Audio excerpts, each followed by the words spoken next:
노벨상의 노다지 초전도체. 3. 초전도 현상의 이론을 찾기. 복잡한 초전도 현상은 학자들을 곤혹스럽게 만들었다.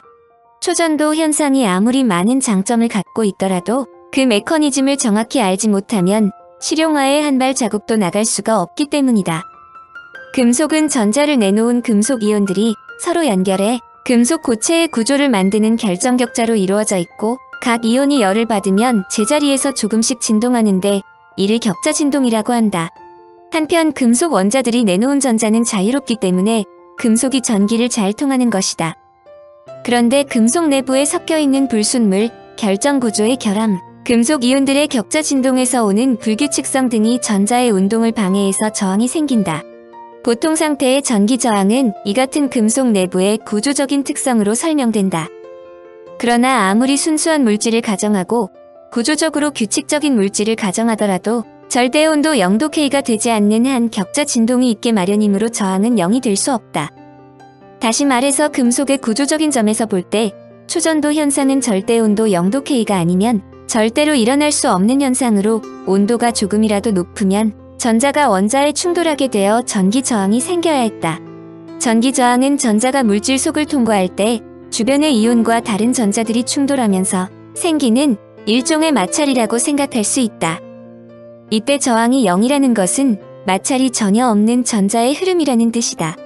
헬륨 원자는 온도가 충분히 낮을 때 마찰이 전혀 없는 흐름을 만들지만 헬륨 원자와 초전도체를 이루는 전자에는 서로 근본적인 차이가 있어 완전한 설명이 불가능했다. 이와 같이 초전도 현상이 규명되지 않자 1965년 노벨 물리학상을 수상한 파인먼 박사는 양자역학의 마지막 가시라는 별명을 붙여주었다. 마이스너와 옥센펠트, 그리고 런던 형제의 중요한 연구에도 불구하고 초전도 연구는 2차 세계대전으로 또다시 중단을 겪는다. 그러자 2차 세계대전 이후 과학의 중심은 유럽에서 미국으로 옮겨진다. 특히 많은 학자들이 금속 내에서 격자 진동이 양자화된 포논, 과학 쿨롱 상호작용을 양자역학적으로 연구하였으며, 이들을 토대로 해성과 같이 나타난 이론이 바로 BCS 이론이다. BCS는 바딘, 쿠퍼, 슈리퍼 세 이름의 첫 글자를 모은 것이다. 이중 바딘 박사는 1956년 노벨상을 받은 저명 인사이지만 쿠퍼는 당시 27살, 슈리퍼는 26살이었다. 1957년 BCS 이론이 등장한다. 바딘은 초전도 현상을 설명하기 위하여 다음 두 가지 조건이 선결되어야 한다고 생각했다. 첫째는 맥스웰 박사가 발견한 동위원소 효과로부터 포논 상호작용이 어떻게 초전도 현상을 일으키냐이며, 둘째는 저항 제로, 비열의 점프와 메스너 효과 등을 설명하려면 페르미 표면에 에너지 갭이 생겨야 한다는 것이다. 쿠퍼는 바딘이 노벨상을 받으러 스톡홀름으로 떠난 사이 금속 내에서는 서로 끌어당기는 두 전자는 상호작용이 아무리 약하더라도 쿠퍼쌍을 만든다는 것을 발견했다. 첫째 의문이 해결된 것이다. 두 번째 문제는 슈리퍼가 해결하여 초전도 현상에 관한 거의 모든 실험 사실을 설명하는 BCS 이론을 발표한다. BCS 이론에서는 금속 결정의 격자를 이루는 양이온을 매개체로 해서 전자들이 쌍을 이룰 수 있다고 설명한다. 그리고 각각의 자유전자들은 자신이 어떤 전자와 부딪혔는지 전혀 모르고 돌아다니지만 이상하게도 자신과 속도가 같고 방향이 반대인 전자를 인식하고 서로의 운동에 영향을 준다. 이러한 전자들의 짝을 쿠퍼쌍이라고 한다. 이 쿠퍼쌍들이 헬륨 원자처럼 같은 양자적 상태에 있고, 이들이 함께 움직이면서 비틀린 공간을 만들어 초전도 현상을 일으킨다는 것으로 제1유형 초전도체라고 부른다. 놀랍게도 그들의 주장은 곧바로 학계에서 받아들여졌는데도 불구하고 이들은 1972년 노벨 물리학상을 받았다. BCS 이론에 대한 즉각적인 성공과 응집물리학 전반에 미친 중요한 영향을 생각하면 그들이 1972년에야 노벨상을 받았다는 것은 매우 늦은 수상이다. 그런데 바딘은 1956년에 점접합형 트랜지스터 발명과 개량으로 라디오 전화 발달의 공헌으로 노벨 물리학상을 받았으므로 같은 분야에서 노벨상을 두 차례 받은 첫 번째 인물이 되었다. 일부 학자들은 바딘이 이미 노벨상을 받았으므로 그를 두 번 수상대에 올려야 하는지가 노벨상 수여 지연의 주요 원인이었다고 생각한다. 일반적으로 위대한 연구로 평가되고 그 과실로 노벨상까지 수상받는 데는 두 가지 타입이 있다.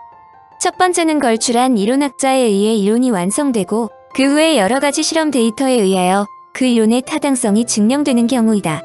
소립자 물리학의 경우, 이 경우가 기본이다. 두 번째는 현존하는 이론으로는 풀 수 없는 얘기하지 못한 실험 데이터가 생기고 그 데이터를 설명하기 위해 여러 가지 이론적 시도가 이루어지는 경우이다. 초전도 현상이 그 좋은 예이다. 그러나 이 둘 중 어느 쪽이 더 위대하냐고 따지는 것은 의미가 없다. 두 경우 모두 인류에 도움이 되므로 노벨상이라는 과실이 주어지기 때문이다. 완벽치 않은 BCS 이론. BCS 이론이 모든 초전도체에 해당되는 것은 아니라는 점이다. 1962년 9월 영국 런던 대학교 퀸즈 메리 칼리지에서 열린 저온 물리학 학회에서 20대 초반의 한 학생이 자신의 연구 결과를 발표하자 당대의 최고 석학으로 노벨상 수상자인 존 바딘이 곧바로 반박했다. 한마디로 그의 주장이 어처구니 없다는 것이다. 당시 케임브리지 대학교의 물리학부를 졸업하고 캐빈디시 연구소에서 박사학위 과정을 받고 있던 조셉슨이 발표한 것은 매우 흥미있는 아이디어에 기초한다. 두 개의 초전도체를 초전도체가 아닌 물질을 사이에 두고 연결시킨 후 전류를 흐르게 하면 어떻게 될까 하는 의문을 가진 것이다. 그의 착상은 매우 단순한 것이다. 양자론에 의하면 전자는 파동과 입자의 이중적인 특징을 지니고 있다. 그렇다면 쿠퍼쌍이 입자처럼 행동하지만 파동으로서의 성질도 가진다고 생각하는 것은 자연스러운 접근이다. 그가 초전도체에 전류를 흐르게 하였더니 예상대로 한쪽 초전도체의 쿠퍼쌍이 다른 쪽 초전도체로 이동하고 이때 두 부분의 파동이 연결됨을 발견했다. 그러나 파동은 주변 환경에 따라 조금씩 어긋나는 위상 차이를 만들고 있는 전류의 변화로 나타났다. 더욱 특이한 것은 주변에 자기장이 존재할 때 초전도가 아닌 부분을 통과하는 자기장이 위상차에 반영돼 전류의 변화로 나타나며 이를 조셉슨 효과라고 한다. 조셉슨이 이를 발표하자 존 바딘이 발끈한 것이다. 조셉슨이 초전체들 사이에 얇은 전열체를 끼워 넣으면 적절한 조건에서 초전류가 발생한다는 것은 추후 반도체가 현재와 같이 성장할 수 있는 결정적인 계기를 마련했지만 이 당시 학자들로 볼 때는 그야말로 말도 안 되는 주장이었다. 조셉슨의 주장은 양쪽의 극히 작은 전압에 의해 마치 절연체가 있음에도 불구하고 많은 전류가 자유롭게 흐를 수 있다는 뜻이기 때문이다. 사실 이 문제는 일본인 레오 에사키가 1957년 발표한 내용이다. 그는 반도체 사이에 끼워진 얇은 절연체를 전자가 양자관통한다고 발표했는데 당시 미량의 전자만 절연체 장벽을 통과할 수 있으므로 흐르는 전류는 극히 적었다. 한마디로 실용성이 없다는 이야기였는데 조셉슨이 이해 확대가 가능하다는 뜻으로 주장한 것이다. 그런데 조셉슨의 주임 교수인 브라이언 피파드 교수도 조셉슨의 아이디어에 손을 들어주지 않았다. 당대 이 분야에서 최고의 권위를 갖고 있는 피파드 교수는 쿠퍼쌍을 이루는 전자들이 이보다 훨씬 작은 정도의 양자 확률로 절연체 장벽을 통과할 수 있을지 모르지만 초전류 양자관통 효과를 측정할 수 없을 정도로 적음이 분명하다고 지적했다. 조셉슨의 논문 발표 자체는 허용하지만 큰 의미는 없다는 뜻이다. 반면에 조셉슨은 그들의 주장에 항변하면서 많은 전류가 한꺼번에 흐를 수 있다고 주장했다. 그런데 그의 주장은 이바르 예베르가 1960년 발표한 적이 있었다. 즉 그는 양쪽에 비교적 높은 전압을 가하자 에너지 갭이 존재한다는 것이다. 사실 이 내용은 1957년 노벨상을 수상한 존 바딘에 의해 예견되었는데 자신이 그런 예측을 했음에도 당대의 극히 작은 전압으로 무저항 전류가 흐르는 소자를 만들 수 없었으므로 그는 이를 단지 실용화가 불가능한 이론으로 치부하고 있었다. 그러므로 그는 예베르 교수가 실험으로 전류의 흐름을 발견했다는 발표를 듣고 1961년 논문에서 초전류가 절연체를 관통할 가능성이 없다고 부정했다. 그는 쿠퍼쌍을 이룬 전자들의 확률 밀도가 절연체 장벽 앞에서 급속하게 0으로 줄어들기 때문에 이때 발견되는 전류는 절연체를 양자관통하는 초전류가 아니라 미량의 상전류라는 것이다. 그러므로 조셉슨이 1962년 자신의 견해에 반하는 주장을 하자 그는 직접 피지컬 리뷰 레터에 조셉슨을 직접 언급하면서 초전류가 절연체를 관통할 가능성은 없다고 못을 박았다. 사실 이는 조셉슨에게 학계에서 사망 선고를 내린 것이나 마찬가지다. 특히 BCS 이론으로 당대를 석권하면서 노벨 물리학상을 받은 학계의 거장이 직접 이름을 거론하면서 그의 주장을 반박했기 때문이다. 그러나 존 바딘의 생각과는 달리 벨 연구소의 필립 앤더슨은 조셉슨 교수인 피파드 교수의 초청으로 마침 카벤디시 연구소에서 초청 연구원 자격으로 근무하고 있었다. 앤더슨의 탁월한 능력에 감탄한 조셉슨은 자신의 논문을 발표하기 전에 보여주었는데 이것이 추후 유명한 조셉슨 효과에 대한 모든 것을 담고 있었다. 카벤디시 연구소에서 벨 연구소로 돌아온 앤더슨은 존 로웰 박사와 함께 조셉슨의 가설을 직접 실험했다. 처음에는 기술적인 문제로 만족할 만한 소자 제작에 실패했지만 결국 조셉슨의 이론대로 샘플을 만들 수 있었다. 당시 앤더슨은 반도체 사이에 산화주석을 넣었는데 예상대로 다량의 전류가 흐르는 것을 확인했다. 이 성공은 바로 현재와 같은 반도체 세상이 되게 만든 요건이다. 한편 IBM의 시드니 셰이피로 박사가 바딘에게 결정타가 될 논문을 발표했다. 그는 아예 초전도체의 양자관통에 관한 조셉슨 전류라는 제목으로 조셉슨의 이론이 옳음을 알렸다. 여기에서 중요한 것은 앤더슨은 직류에 대한 실험을 다루었는데 셰이피로 박사는 교류에서도 전류의 이동을 확인했다는 점이다. 교류와 직류 모두에 적용된다는 뜻을 이해할 것이다. 조셉슨은 전압이 걸리지 않은 상태에서도 초전도 양자관통 현상이 일어난다고 예측했다. 이를 존 바딘 박사는 강력히 부정했는데 실제 실험에서 2mV 정도의 전압에서 초전도 양자관통이 일어났다. 조셉슨은 당대의 최고 학자인 존 바딘을 강타하여 1973년 에사키 예바르 박사와 함께 노벨 물리학상을 받는다. 그의 나이 33세로 노벨상 수상자로는 예외적으로 젊은 나이다. BCS 이론의 강타를 날린 조셉슨 이론이 발표되었음에도 불구하고 1972년 BCS 이론으로 노벨상을 수상한 것은 BCS 이론 자체가 틀린 것은 아니기 때문이다. 그러므로 초전도체는 1972년과 1973년 연속적으로 노벨상을 수상한 특이한 경력을 갖고 있다. 조셉슨 접합을 하면 전류의 변화를 통해 아주 작은 자기장도 감지할 수 있다. 또한 이상 차이는 접합의 전압에도 영향을 준다. 접합에 흐르는 직류 전류를 증가시키면 접합의 전압이 일정한 값의 정수배로 변하는 성질이 있어 조셉슨 소자를 이용해 전압을 측정할 수도 있다. 조셉슨 소자가 개발되면서 초전도체는 우리 생활에 훨씬 가까이 다가오고 있다.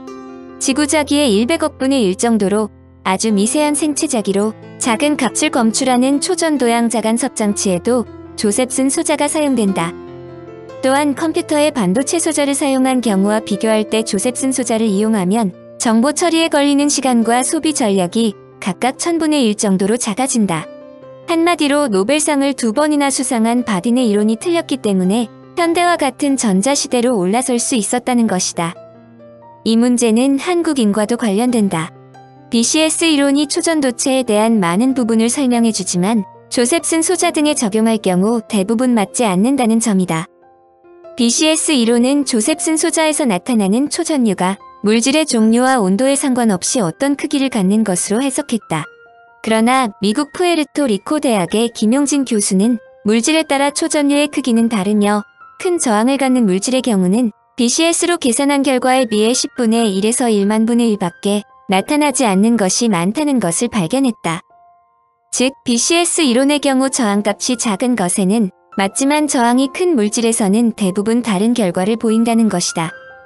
그러므로 초저온이 가장 많이 활용되고 있는 자기공명 단층 촬영 장치와 인간의 뇌, 심장에서 나오는 자기장을 측정하는 뇌자도, 심자도 등에는 저항이 적고 초전도 현상이 나타나는 니오비움 계열의 소형 초전도체만 주로 사용한다. 저항이 크고 고온에서 초전도 현상이 일어나는 물질의 경우 계산식과 실제 값이 전혀 맞지 않기 때문이다. 김용진 교수의 연구는 2003년 초전도체로 노벨상을 받는데도 큰 기여를 한 것으로 유명하다. 러시아의 고르코프 박사는 1959년 초전도체를 해석할 수 있는 글외그 이론을 알렉세이 아브리코소프, 비탈리 긴즈부르크 박사와 함께 발표했다. 그런데 김용진 박사가 1990년 고르코프 박사의 이론이 틀렸다는 것을 증명했다. 2003년 노벨 물리학상은 초전도체와 초유체 현상에 대한 이론적 토대 확립의 공로로 알렉세이 아브리코소프, 비탈리 긴즈부르크, 앤서니 레깃에게 공동 수여되었다. 한마디로 글외그 이론을 만든 세 사람 중 중요한 수식을 만든 고르코프 박사만 빠진 채 나머지 두 사람이 앤서니 레깃 박사와 함께 노벨상을 수상한 것이다. 김 교수는 자신이 고르코프 박사의 이론을 지적하지 않았다면 고르코프가 노벨상을 받았을 것이라는 추정이다.